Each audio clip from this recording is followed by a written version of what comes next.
Bonjour à tous et bienvenue sur Mosaïque. À la une aujourd'hui, grande mobilisation à Roulin pour l'association Les Bouchons de l'Espoir. De nombreuses animations ont été proposées, un concert d'Erza, Gaël Birguin et le groupe CHU. Et pour les plus petits, manège, tour de poney ou encore rencontre avec leur mascotte préférée. Toutes ces activités ont permis à l'association de récolter un maximum d'argent au profit de la lutte contre le cancer. Mais tout cela n'aurait pas été possible sans la mobilisation de bénévoles. On va en reparler dans notre JT. Voici le sommaire. Pierre, l'autoconstruction bois, c'est ma spécialité. Construction, aménagement, génie bois, une équipe de pros. Au sommaire aujourd'hui, retour sur ce week-end animé, les villages du territoire de l'Agglo étaient en fête. Grande mobilisation à Roulin, bénévoles et artistes se sont rassemblés pour les Bouchons de l'Espoir. Fusion Visvillers-Wölflin, les habitants auront leur mot à dire lors de la consultation du 19 juin. Nouveau personnage et nouveau métier dans la famille Millevoye, Adrien a décidé de devenir mécanicien agricole. Suite et fin de notre périple sur la ligne Maginot Aquatique, la petite histoire nous emmène à l'ancien cimetière militaire de Host. Une tendance pour les filles et si on se faisait faire les ongles chez les Naïades à Sarreguemines. Et enfin en cuisine, on prépare une tarte aux oignons à la bière bio ambrée de la brasserie Blessing. Souvenez-vous, il y a un an, jour pour jour, Bliss Gerstviller inaugurait son arboretum Replay. La gestion de votre serveur est trop complexe? Votre conseiller ID Réseau rend votre bureau mobile. Une sapinière en fin de vie a été coupée et les bois ont été vendus. En parallèle, des essences adaptées au sol ont été choyées ou plantées. Il y en a en tout 119 qui permettent aux promeneurs de découvrir l'écosystème local. Ces végétaux sont de différentes tailles, allant des arbustes aux grands arbres. Un chemin de 800 mètres a été réalisé. Accessible aux personnes à mobilité réduite, il permet d'admirer les espèces et de s'informer sur leurs caractéristiques. Ce sentier est jalonné de panneaux thématiques et d'informations, de tables de lecture ou encore de bornes botaniques. L'ensemble des réalisations avait coûté environ 220 000 € et la moitié avait été financée par des fonds européens. On passe maintenant aux prévisions météo pour demain. 34% des accidents du quotidien ont pour origine les loisirs et le jeu. Assurance accident de la vie, la sécurité par tous les temps. Bonjour tout le monde, pour demain on reprend le régime pluie. Les nuages sont bien installés et définitivement décidés à prendre le large. On devra donc une nouvelle fois faire avec pour la matinée en espérant quand même quelques éclaircies pour l'après-midi. Les températures sont encore bien trop fraîches pour une mi-juin avec des minimales de 10 à 12 degrés et des maximales de 17 à 19 degrés. Demain mardi 14 juin, nous fêtons les Élysées. Le soleil nous accompagnera de 5h26 à 21h38. Et comme tous les lundis, on vous donne rendez-vous dans la rue pour savoir ce que vous changeriez si vous étiez un élu. Alors si vous étiez un élu, que ce soit au niveau local, régional, national, ça serait quoi la première décision que vous prendriez ? Moi, je ferais beaucoup pour Sarreguemines, surtout pour les jeunes et aussi pour les personnes âgées, quoi. Pour les jeunes qui ont de l'emploi et plus de liberté aussi. Voilà ma question, quoi. Ça prendrait quelle forme, ça serait concrètement ? Au niveau des jeunes, moi je penserais pour qu'ils aient occupation pour de l'emploi et puis du travail, quoi. Parce qu'il y a assez de trucs à faire en ville, le nettoyage et aussi le bricolage aussi à faire.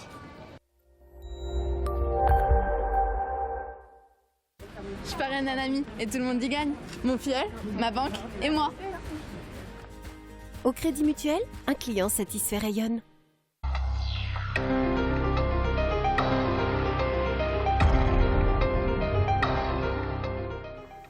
Pour commencer ce JT, une annonce concernant l'affaire de l'explosion sur le site Total de Carlin. L'explosion d'un vapocracker avait coûté la vie à 2 ouvriers en 2009. Ce matin, le tribunal de Sarreguemines a rendu son verdict. Total est condamné à 200 000 € d'amende et l'ex-directeur à 1 an de prison avec sursis pour homicide et blessures involontaires. On part sur le secteur avec un rassemblement pour lutter contre les maladies qui peuvent toucher les enfants. Ce week-end, bénévoles, artistes et enfants malades se sont rassemblés pour cette cause lors de la fête des bouchons de l'espoir. Un événement organisé par l'association culturelle et sportive de Roulin. L'objectif, récolter un maximum de fonds qui sont ensuite remis à l'ARAM, l'association régionale d'action médicale et sociale en faveur d'enfants atteints d'affections malignes. Marie Lorenz est allée à la rencontre des personnes qui se mobilisent. Il est 14h et déjà la place du marché de Roulin est noire de monde. La fête des bouchons de l'espoir est lancée.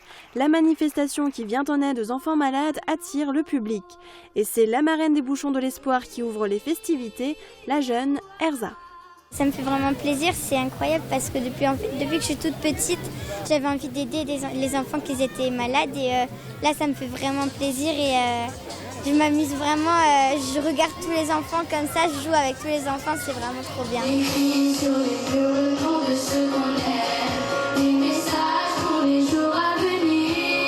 Erza n'est pas la seule artiste à monter sur scène lors de cette journée.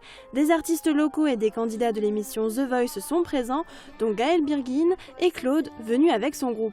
Nous, on aime aider les gens, peu importe leurs soucis.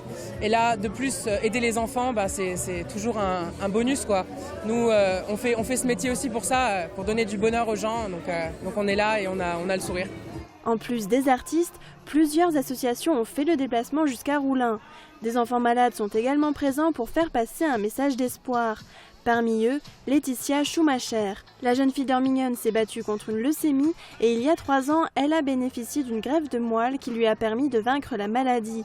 Elle est donc passée par les douloureuses épreuves que connaissent les enfants malades et aujourd'hui, c'est à son tour de se mobiliser. Comme j'ai vraiment vécu de choses atroces, on va dire, et longues, et j'ai vraiment envie de les aider à parcourir mieux leur maladie et de leur donner le sourire tout simplement. Au total, ce sont des dizaines de personnes qui sont réunies pour la bonne cause autour de l'association culturelle et sportive de Roulin, organisatrice de l'événement. Toutes les associations sportives, culturelles, du club du 3e âge, les clubs de loisirs, toutes les associations de Roulin ont répondu à notre appel pour faire ça conjointement. Donc on a fait plusieurs réunions d'organisation et on s'est réparti le travail en fonction des compétences et disponibilités de chacun. La fête a attiré du monde tout au long de la journée jusqu'au feu d'artifice la nuit tombée. Comme les motards d'une rose un espoir il y a quelques mois, les bénévoles des bouchons ont fait face à la pluie, mais peu importe, car la maladie, elle, n'attend pas le beau temps pour frapper. Ce week-end, d'autres associations ont fait parler d'elles et d'autres communes se sont animées. Alors difficile de vous donner toute la liste, mais il y avait entre autres de la marche, des vélos et même de la chanson. Je vous propose de regarder le résumé du week-end réalisé par Marie Lorenz, Thomas Drouin et Guillaume Dumonteil. L'Euro de football, impossible d'y échapper. Que vous suiviez cet événement, comme ici les joueurs du SFC, ou que vous n'y prêtiez aucun intérêt, il finit toujours par vous rattraper. Illustration vendredi soir à Sarreguemines avec un concert de klaxons célébrant la courte mais précieuse victoire de la France contre la Roumanie. Non, il ne s'agissait pas d'un mariage en pleine nuit.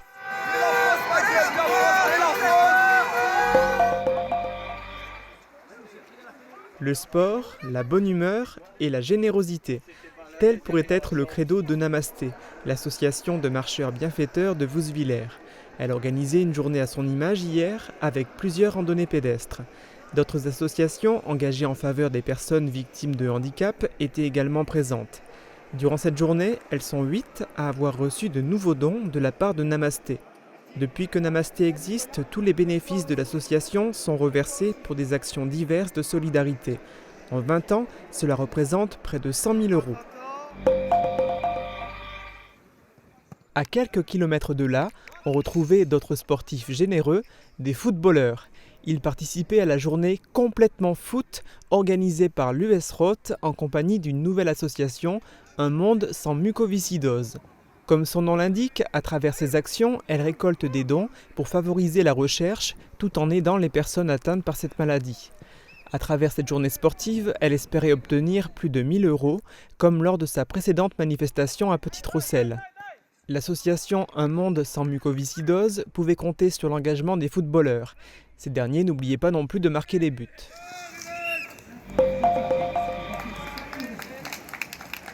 Eux aussi n'ont pas ménagé leurs efforts, les participants au 15e Grand Prix cycliste de la Casque.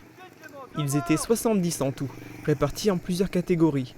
Il y avait des minimes, des cadets et des amateurs de tout âge. Nouveauté cette année, en plus de la course en ligne, il y avait également un contre-la-montre. Le rythme était peut-être un peu moins soutenu, mais quand même, 216 courageux ont bravé la météo capricieuse pour participer à la 8e édition de la Sarregueminoise, une manifestation cyclotouriste où il n'y a pas de chronométrage, mais du plaisir et de la convivialité. La moitié des inscrits a emprunté un circuit dédié au vélo de route, les autres se sont promenés en VTT. Des parcours plus ou moins longs étaient proposés en fonction du niveau des cyclistes. Cette année, le club organisateur, le Cyclo Sarreguemines, célèbre son 40e anniversaire. Frauenberg aussi était en fête, et dans une toute autre ambiance. On remonte le temps jusqu'à l'ère médiévale. Un marché artisanal, avec des ustensiles, des plantes et des costumes d'époque, s'est installé place du château. La pluie de samedi a gâché la fête en empêchant certaines animations de se dérouler comme prévu. Mais l'ambiance moyenâgeuse était bien présente. Au détour des multiples stands, les chevaliers veillaient au bon déroulement du week-end.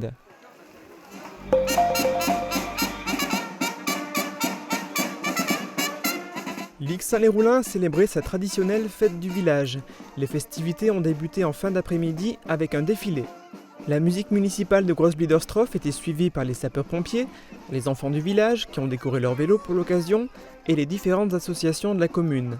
Avant de profiter de la soirée, les enfants ont lâché leurs ballons dans les airs. Ils attendront l'année prochaine pour découvrir jusqu'où ils se sont envolés. L'an passé, un ballon est arrivé à plus de 800 km de l'Ixin, en Pologne. La tradition, ça a du bon, et les amis du Goutte-Bruneux en sont convaincus. Ils organisaient hier leur fête du lavoir annuelle. Près de 200 convives y ont participé. Ils avaient de quoi se sustenter avec des assiettes copieusement garnies. Ils pouvaient aussi constater les actions d'embellissement menées par les amis du Goutte-Bruneux. Entre l'an passé et cette année, ils ont posé des pavés. Si à Siltzheim, c'était le lavoir qui était au centre de la fête, à Vitrin, c'était le nautisme. L'association Lorraine invitait toutes les personnes qui le souhaitaient à découvrir le port et même à effectuer une promenade en bateau. Pour permettre aux visiteurs de reprendre des forces après leur excursion, des gâteaux et des boissons les attendaient.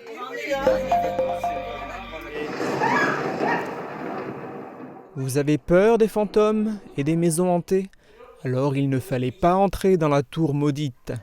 La pièce d'Henri Fontenil a été jouée par les adultes de la classe de théâtre de l'interassociation de Sarreguemines. Le mystère règne dans cette mise en scène de Muriel Ruff, jouée au casino samedi soir. Le moindre bruit inquiète, et ce n'est pas l'étrange domestique qui rassure.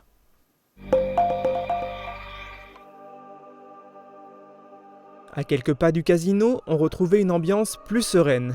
Le corps pardal de Saarbrück-Duttweiler a donné un concert à l'église protestante de Sarreguemines, et c'est Anne-Lotte Pardal qui dirige les 40 choristes sarrois. Professeure au conservatoire de Hambourg, c'est elle qui a créé en 1977 le corps Pardal.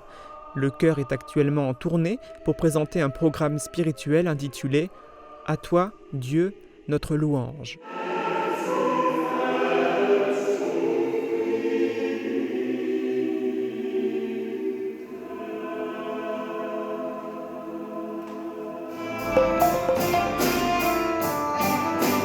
Tout autre registre à Saint-Rincemain. Les chœurs laissaient place aux musiciens des Décadents. Le groupe local, formé il y a 5 ans, a fait un clin d'œil aux cow-boys fringants. Un hommage qui n'a pas été choisi au hasard, les musiciens mosellans affectionnent tout particulièrement les textes des artistes québécois. Si vous voulez écouter les Décadents, ils seront présents le samedi 18 juin à Hetzlin et le 25 juin à Cadenbrunn. Comment attirer les jeunes dans une bibliothèque ? Avec des jeux vidéo ? Samedi, les consoles de jeux installées à la bibliothèque de Wouswiller ont été prises d'assaut. Des modèles récents aux plus anciens, tous ont trouvé preneur. Pour certains, c'était déjà un retour dans le passé. Pour les plus jeunes, une véritable découverte avec des modèles datant des années 80. Pac-Man, Mario, Sonic, les grands classiques ont côtoyé les héros actuels. Cette initiative est organisée par la médiathèque communautaire de Sarreguemines. qui délocalise ses activités dans les bibliothèques du secteur pour les faire connaître. Un café et ça répare. Le principe commence à être connu et ce jeu de mots peut-être aussi. Peu importe, il est toujours approprié pour parler de la 6e édition du Ripper Café organisée par l'association Les Petites Mains avec la Casque et la commune de Louppershus. Là aussi, la météo a eu une incidence négative sur l'affluence, mais les organisateurs sont toujours aussi enthousiastes. Je pense que c'est bien parce qu'il y a plusieurs personnes qui viennent, surtout que moi je suis au bar et j'aime bien servir les cafés, les boissons et les gâteaux. Il y a beaucoup de personnes qui viennent pour réparer et au lieu de jeter à la poubelle, c'est bien. Effectivement, Luc, de nouveaux réparateurs ont apporté bénévolement leur savoir-faire lors de cette journée. Mais si d'autres bonnes volontés sont intéressées pour rejoindre la vertueuse aventure du Ripper Café, elles seront accueillies les bras ouverts. Le prochain rendez-vous de ce type, qui lutte contre la surconsommation de biens matériels, se déroulera le 11 septembre à Vouswiller. Du côté de Wieswiller et de Wölflin, vendredi soir, c'était réunion publique pour les habitants. Les maires ont convié les habitants pour évoquer le projet de fusion des 2 communes. Alors si Mosaïque vous a déjà présenté le projet, nous revenons aujourd'hui sur un point bien particulier, puisqu'une consultation sera organisée, un exercice de démocratie participative, nouvelle sur le secteur. Reportage de Thomas Drouin. Sera-t-il question demain d'une nouvelle commune regroupant Wieswiller et Wölflin? Du côté des conseils municipaux, c'est une chose qui apparaît comme possible et souhaitable. Ce n'est toutefois pas encore acté. Ce sont en effet les électeurs qui trancheront lors d'une consultation le 19 juin. Un vote qui, d'après les textes de loi, n'est pas obligatoire, mais qui apparaît comme nécessaire pour les 2 maires et leurs adjoints. Ce n'était pas un engagement qu'on avait pris au moment de l'élection 2014. Et donc, c'est posé à nous la question de savoir est-ce qu'on se contente d'une délibération des conseils, avec le risque que ça ne soit pas partagé, critiqué, regretté par la population, ou est-ce qu'on propose ce projet à la population et qu'il est amené à se prononcer. Cela prendra la forme d'un vote classique et avec les mêmes règles que pour un scrutin habituel. Des professions de foi seront distribuées dans les boîtes aux lettres au cours de la semaine. Dans les 2 communes, les bureaux de vote seront ouverts de 8h à 18h. Les procurations seront acceptées. Tout est fait pour que les inscrits sur les listes électorales puissent s'exprimer. C'est leur village, c'est leur commune et il nous semblait essentiel de pouvoir leur permettre de donner leur avis, qu'il soit négatif ou positif, mais de pouvoir s'exprimer quant à l'avenir qu'ils souhaitent pour leur commune. Les 2 réunions publiques étaient donc aussi destinées à expliquer le projet de fusion et à convaincre les habitants de son utilité. L'affluence indique clairement que le sujet ne laisse pas indifférent, reste à savoir si cela se traduira par une participation dans les urnes. C'est ce que souhaitent en tout cas les maires des 2 communes. Il ne faut pas s'imaginer que les jeux sont faits. D'abord, les jeux des conseils municipaux ne sont pas faits puisqu'on a dit qu'on tiendrait non seulement compte, mais qu'on se soumettrait totalement à la décision de la population. Et deuxième chose, il faut que tout le monde, que le maximum de nos concitoyens viennent se déplacer parce que ça engage véritablement l'avenir. S'il y a un refus, il sera acté. Je pense que pour quelques dizaines d'années, on n'en parlera plus. Et s'il y a effectivement un avis favorable, la fusion se fera, la commune nouvelle se constituera dès le 1er janvier 2017. Le rendez-vous est donc pris pour le dimanche 19 juin. Mosaïque sera au rendez-vous pour vous informer sur les suites de cette expérience inédite de démocratie participative et naturellement de son résultat. Voilà, c'est la fin de notre JT. Restez avec nous. Juste après la pause, on retrouve la famille Millevoye. On termine notre périple sur la ligne Maginot Aquatique. On découvre une tendance rien que pour les filles et on cuisine une tarte aux oignons et à la bière. A tout de suite.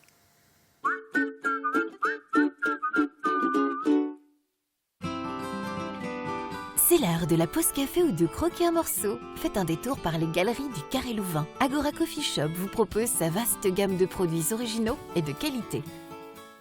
Festividé fête son anniversaire. Profitez d'affaires exceptionnelles avec des prix givrés sur tout le jetable. Festividé, des idées toutes faites. Imaginez, vous êtes au bord de l'eau, vous êtes avec vos amis sur cette terrasse ou dans cette magnifique salle de restauration. Une véritable ambiance de vacances, à seulement 10 minutes de Sarreguemines. Plat du jour, menu à la carte, soirées à thème, le restaurant Victoria. À Vitrin, vous propose une cuisine traditionnelle, s'élargissant au monde, ouverte du mardi au dimanche. Tu me trouves belle? La poubelle. Si tu veux, je sors la poubelle. Quand on comprend de moins en moins bien, on finit par se couper du monde. Réagissez et testez votre audition gratuitement à la passion de l'audition.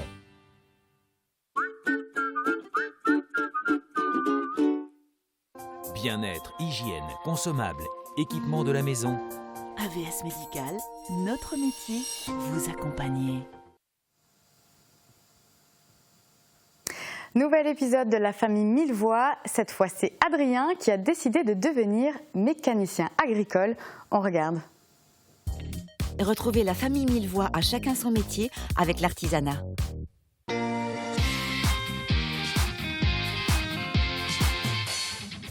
Ah, tiens. Et un fils de plus qui veut être mécano. Ouais, mais moi je prends l'option tracteur, moissonneuse-batteuse. Engin agricole, quoi. Ah non, attends, tu vas pas mettre tes mains dans une moissonneuse? Bah en panne, il risque pas grand-chose, hein.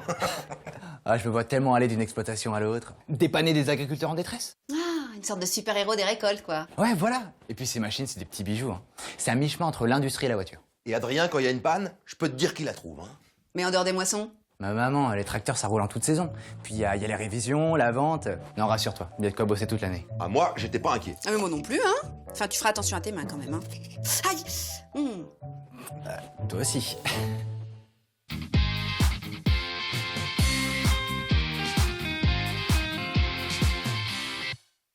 Avec choisirlartisanat.fr.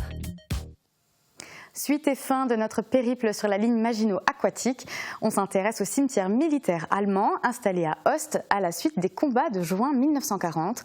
Plus tard, les soldats français y seront également enterrés. Depuis, les soldats allemands ont été déplacés au cimetière militaire de Niederbronn-les-Bains et les Français à Chambières. On retrouve Philippe Cueilleur à Ost pour notre petite histoire.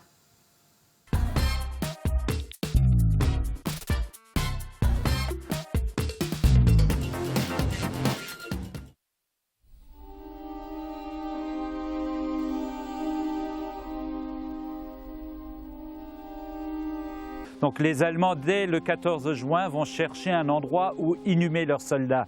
Et il se trouve que cet emplacement à côté du cimetière civil que l'on retrouve là était parfait pour eux, sachant que leur poste de secours se trouvait à 200 mètres d'ici. Donc à partir de la mi-juin 1940, les Allemands vont inhumer ici leurs soldats. Ce qui fait qu'aujourd'hui, de ce cimetière ne reste qu'un pan de mur. Donc ce pan de mur était en fait l'entrée monumentale du cimetière, entrée que les Allemands n'auront pas le temps de terminer. Donc c'est le seul vestige qui reste de ce cimetière. Donc vous remarquerez que le panneau est en français mais également en allemand, avec une particularité, c'est que la traduction de Ostbah en allemand devait être Niederost, mais en fait ça se traduit par Petersruhe. Donc Petersruhe, le repos de Peters. Donc il faut savoir que le 14 juin 40, un Gefreiter, donc un caporal allemand, va être tué ici à Ost, et ce caporal s'appelait Fritz Peters.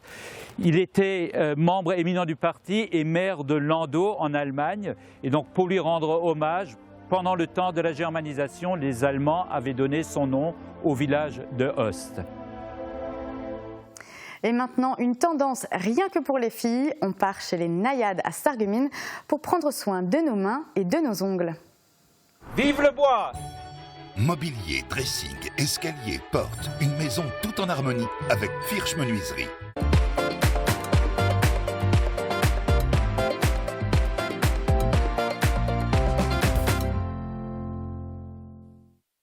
Je suis esthéticienne et je suis spécialisée dans la prothésie ongulaire en fait, le stylisme ongulaire.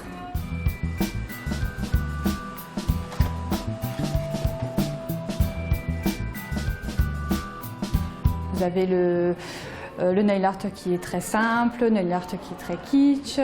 Les tendances en ce moment, c'est plus, c'est pas vraiment de la déco proprement dit, c'est plus de la couleur complète sur tout l'ongle. On va de plus en plus vers le naturel quand même, mais presque au bon vouloir de la cliente. Les tendances, on n'en a pas vraiment.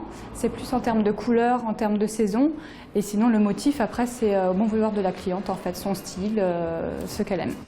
Là, ça va être les couleurs un peu plus flashy, donc qui ressortent avec le bronzage. En général, c'est ce qu'on entend tout le temps. Dès qu'on met une couleur un peu pète, oui, bah, c'est bien quand je serai bronzée sur la plage en maillot de bain, voilà. C'est beaucoup dans les roses, dans les corails aussi pour l'été.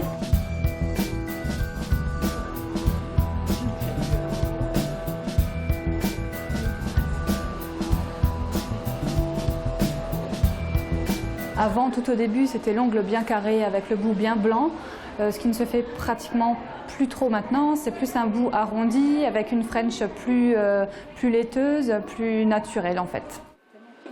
J'ai une clientèle qui est assez simple, qui ne demande pas énormément de déco.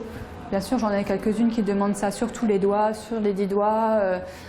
Mais quand même, c'est une clientèle qui aime rester quand même assez naturelle. Et sinon, comme dit, c'est souvent de la couleur. Hein. Vraiment de la couleur comme un vernis, comme on retourne un petit peu dans le temps. Les modes sont plus au vernis couleur.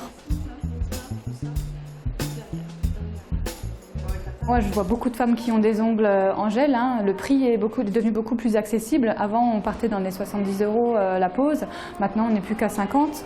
Donc, c'est quand même devenu un peu accessible à tous. Merci, voilà, bonne journée. Bon week-end. Merci beaucoup. Cette semaine, Entrée plat dessert vous propose un menu à la bière artisanale et bio de Thomas et Nathalie Blessing. On découvre aujourd'hui les parfums de la bière ambrée L'Insolente dans une tarte à l'oignon. Regardez. Avec Aviva, ne rêvez plus. Cuisinez. Invitez votre famille, vos amis. Aviva, la cuisine qui vous va.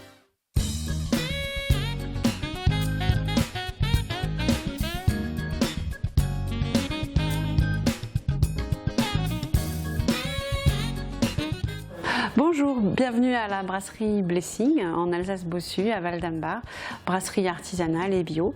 Aujourd'hui, nous vous proposons une tarte à l'oignon préparée avec l'Insolente. Étalez la pâte et foncez dans un moule à tarte beurré et fariné. Piquez le fond à la fourchette et réservez. Émincez les oignons à la mandoline et faites-les fondre doucement dans un peu de beurre. Ajoutez la bière, salée et poivrée. Ajoutez la feuille de laurier et la muscade. Puis laissez cuire pendant 25 minutes. Le liquide doit être évaporé et les oignons confits. Mettez les oignons sur la pâte, ajoutez les œufs battus et le fromage râpé, puis enfournez à 180 degrés pendant 30 à 40 minutes. Servez chaud avec une salade de saison par exemple. Pour réaliser cette recette pour 4 personnes, il vous faudra une pâte brisée, 1 kg d'oignons, 50 g de beurre, 20 centilitres de bière ambrée, une feuille de laurier, une pincée de noix de muscade, 2 œufs, 100 g de fromage râpé, du sel et du poivre. Nous vous présentons l'Insolente, donc l'Insolente, une bière ambrée, non filtrée, non pasteurisée, refermentée en bouteille, certifiée bio comme toutes nos bières. Là on est sur une bière aux arômes de fruits compotés, en sachant que les arômes sont uniquement issus du malt, des houblons et de levure, donc aucun arôme rajouté, mais on est vraiment sur les compotés fruits mûrs, une bière relativement ronde qui se marie très très bien avec le bon plat qu'on vous a préparé. Donc on vous souhaite un très bon appétit et une bonne dégustation avec notre Insolente. Voilà, c'est la fin de cette émission. Merci de l'avoir suivi. Très bonne journée à tous.